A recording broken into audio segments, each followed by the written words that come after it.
আসসালামু আলাইকুম, কেমন আছেন সবাই? আশা করি সবাই ভালো আছেন। তো আজকে আরকে রেফ্রিজারেশনের ওয়ার্কশপ থেকে বলতেছিলাম। তো এই যে দেখতে পাচ্ছেন আমার কফিল, আর এই যে একটা সান্ডা। এই সান্ডাটা এই যে কফিল ধরে এখানে বসাবে। কফিল একদম পুরাই ঘেমে গেছে, পুরা সৌদি আরবের রোদ, গরম, কারেন্ট নাই। এই যে ডাইকিনের একটা কম্প্রেসর, 5 টন ক্যাপাসিটি।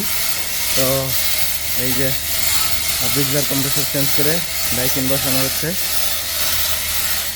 আমার কফিল সরাসরি কাজ করতেছে।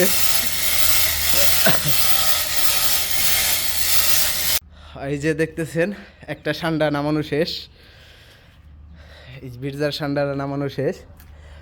এখন এই যে ডাইকিনের সান্ডা এখন উঠানো হবে।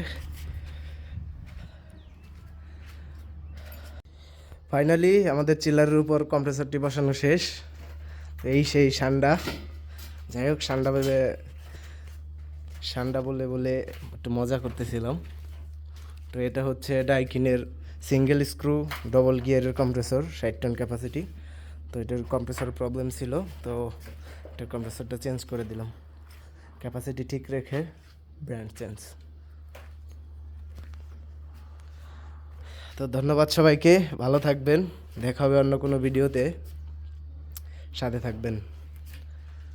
নতুন পুরান যে কোনো ধরনের চিলারের জন্য এবং চিলারের যে কোনো ধরনের সার্ভিসের জন্য আমাদের সাথে যোগাযোগ করতে পারেন। ধন্যবাদ।